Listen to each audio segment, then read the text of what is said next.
Last year ডিসেম্বরে ফ্যামিলির সকলের সাথে চলে গিয়েছিলাম সমুদ্রে বেড়াতে। আচ্ছা, তোমরা এই ভিডিওটা শুরুর আগে আমাকে কমেন্ট করে জানিও তো তোমাদের কোন জায়গাটা বেশি ভালো লাগে, সমুদ্র না পাহাড়? আর কারোর যদি জঙ্গল ভালো লেগে থাকে সেটাও জানিও। আমার আবার সমুদ্র ঘুরতে একটু বেশিই ভালো লাগে। তার মধ্যে যদি হয় পুরীর সমুদ্র, তাহলে তো কথাই নেই। সমুদ্রে ঘোরাঘুরি, খাওয়া দাওয়া, সানসেট, এই সব কিছুর সাথে জগন্নাথ দেবের দর্শনও হয়ে যায়। আর এখানে গিয়েই আমার মতো পেটুক মানুষ খাবারের দিকেই নজর দিয়েছে। 1 প্লেট চিংড়ি আর কাঁকড়া ভাজা অর্ডার করেছিলাম। তারপরে জুতো হাতে দাদার সাথে নেমে পড়লাম সমুদ্রে খেলা করার জন্য। এই রকম একটা দৃশ্যের সাথে সমুদ্রে খেলা করতে কে না চায়। আর পাশেই দেখলাম ঝালমুড়ি বিক্রি হচ্ছে, তাই সেখানে গিয়ে ঝালমুড়িতেও হানা বসালাম। আর এখানে ঝালমুড়ি খুবই টেস্টি হয়, খেয়েও বুঝলাম সত্যিই খুব টেস্টি ছিল খেতে, এখনও ভুলিনি।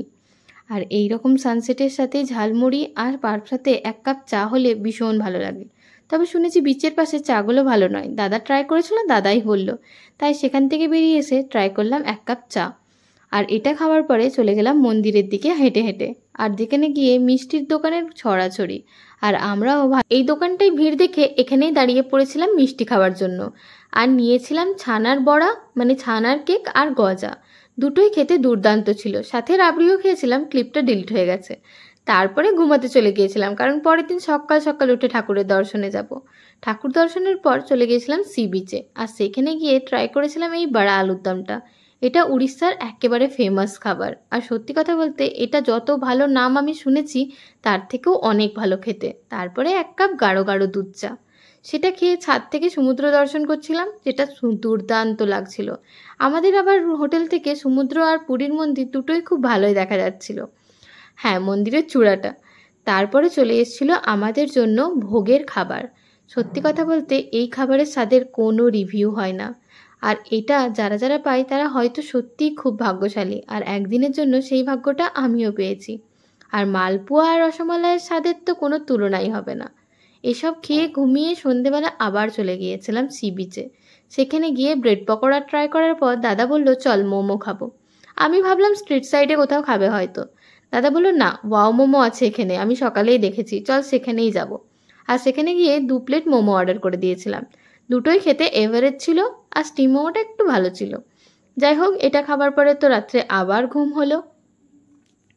পরের দিন সকালে খান কয়েক লুচি পেটে পুরে চললাম ফটো তোলাতে। মাকে বলেছিলাম সমুদ্রের ধারে আমি একটা ভালো ড্রেস পরে আসবো, আমাকে অবশ্যই কয়েকটা ছবি তুলে দিও পোস্ট করার জন্য। কিন্তু সেখানে যাওয়ার পরে মা আমাকে দিয়ে যে কটা ছবি তোলালো তাতে আমি হাঁপিয়ে গিয়ে লাস্ট অব্দি একটা ডাবের জল নিলাম রিফ্রেশ হওয়ার জন্য। আর হ্যাঁ, সমুদ্রের বিচে ডাবের জল খেতে খেতে ফটো তোলার একটা আলাদাই এক্সপিরিয়েন্স আছে। এখানে ফটোগুলো সত্যিই খুব সুন্দর আসছিল। তারপরে একটু থকে যেতেই নিয়েছিলাম একটা ঝালমুড়ি। আর দাদার আনা আইসক্রিমও ভাগ বসিয়েছিলাম। আর এই রকম টুকিটাকি খেয়ে পেটটা একটু ভরেই গিয়েছিল। তাও দুপুরের লাঞ্চে বাঙালির ভাত চাই, তাই চলে গিয়েছিলাম মাসির হোটেলে ভাত খেতে। তবে হ্যাঁ, এখানে খাবার দাবারের মান আগের থেকে অনেক পড়ে গেছে। পমফ্লেট মাছটা ফ্রেশ ছিল, এই যা। তোমরা কারা কতবার পুরী গেছো সেটা কমেন্ট করে লাস্টে অবশ্যই জানিয়ে যেও। আর তোমাদের এক্সপিরিয়েন্স কেমন সেটাও অবশ্যই জানিও।